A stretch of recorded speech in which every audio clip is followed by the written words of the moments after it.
Hello friends, welcome to சமையல் புதிது. இன்றைக்கி நம்ம வீடியோவில் பார்க்க போகிற ஸ்பெஷல் ரெசிபி உடைச்சி ஊற்றிய முட்டை குழம்பு சுவையாக எப்படி செய்கிறதுன்னு பார்க்க போகிறோம். நான் செய்கிற முறையில் உடைச்சி ஊற்றிய முட்டை குழம்பு ட்ரை பண்ணி பாருங்கள். வீட்டில் எல்லோரும் விரும்பி சாப்பிடுவாங்க. இனி உடைச்சி ஊற்றிய முட்டை குழம்புனால இந்த முறையில் செய்ய சொல்லி கேட்பாங்க. அவ்வளோ ருசியாக இருக்குங்க இந்த முட்டை குழம்பு.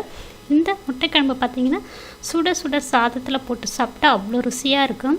சப்பாத்தி, இட்லி, தோசை, நான், ரொட்டி, ஊத்தப்பம் இது எல்லாத்துக்கும் இந்த ஒரு முட்டை குழம்பு இருந்தால் போதுங்க. கண்டிப்பாக ஃப்ரெண்ட்ஸ், இந்த உடைச்சி ஊற்றிய முட்டை குழம்பு வீடியோவை பார்த்துட்டு இதே முறையில் இதே அளவோட ட்ரை பண்ணி பார்த்துட்டு எப்படி வந்துச்சு உங்கள் கருத்துக்களை ஷேர் பண்ணுங்கள். இந்த வீடியோ பிடித்திருந்தா லைக் பண்ணுங்கள், ஷேர் பண்ணுங்கள், சப்ஸ்கிரைப் பண்ணுங்கள்.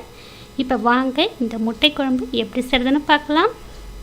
இப்போ முட்டை குழம்பு செய்கிறதுக்கு ஸ்டவ் மேலே கடாய் சூடு பண்ணி வச்சுருக்கேன். இதில் 3 டீஸ்பூன் அளவுக்கு எண்ணெய் சேர்த்துருக்கேன். எண்ணெய் கொஞ்சம் ஜாஸ்தியாக சேர்த்துக்கிங்க முட்டை குழம்புக்கு. இதில் 1/2 டீஸ்பூன் சோம்பு, பட்டை, கிராம்பு, ஏலக்காய், கல்பாசி, பிரிஞ்சி இலை, மராத்தி மொக்கு சேர்த்துருக்கேன். ஹோல் கரம் மசாலாவும் சேர்த்துருக்கேன்.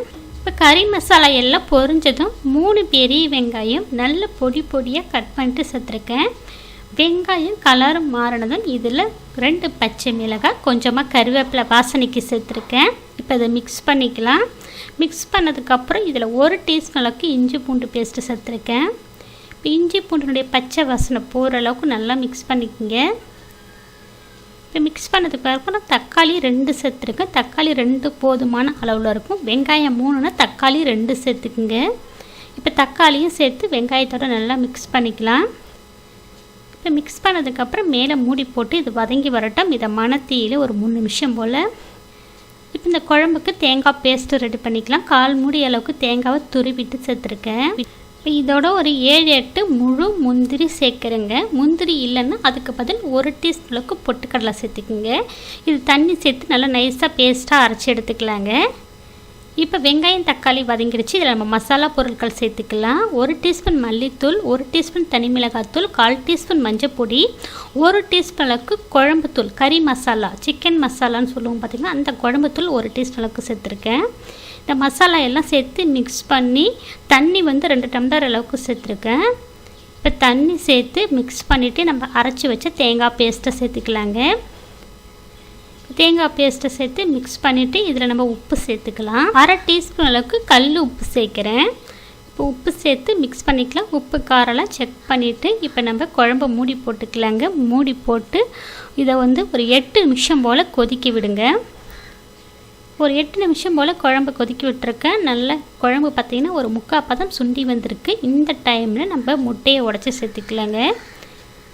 இப்போ இந்த கிரேவிக்கு பார்த்திங்கன்னா நான் 5 முட்டை உடச்சி சேர்த்துருக்கேன். இப்போ முட்டை சேர்த்ததுக்கப்புறம் மிக்ஸ் பண்ணக்கூடாதுங்க. மேலே மூடி போட்டுட்டு அடுப்பை சிம்மில் வச்சுடுங்க. சிம்மில் வச்சுட்டு ஒரு 5 நிமிஷம் போல் அப்படியே விட்டுடுங்க. இப்போ மேலே மூடி போட்டுக்கலாங்க. இப்போ ஒரு 5 நிமிஷம் போல் சிம்மிலே விட்டு குழம்பு கொதிக்க விட்டுருக்கேன். இப்போ தான் நான் ஓப்பன் பண்ணுறேங்க. இப்போ நம்ம முட்டையை மிக்ஸ் பண்ணலாம். முட்டையை உடச்சி ஊற்றுனோடனே மிக்ஸ் பண்ணிங்கன்னா முட்டை அப்படியே கரைஞ்சி திரியாக ஆகிடும்.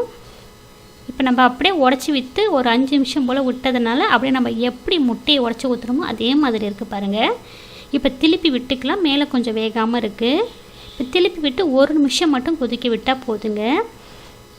1 நிமிஷம் போல் கொச்சதுக்கப்புறம் ஸ்டவ் ஆஃப் பண்ணிவிட்டு மல்லித்தழை சேர்த்துருக்கேன். அவ்வளோதாங்க, நம்மளுடைய உடச்சி ஊற்றிய முட்டை குழம்பு ரெடி ஆயிடுச்சுங்க. கம்மன்னு. கண்டிப்பாக ஃப்ரெண்ட்ஸ் நீங்கள் ட்ரை பண்ணி பாருங்கள்.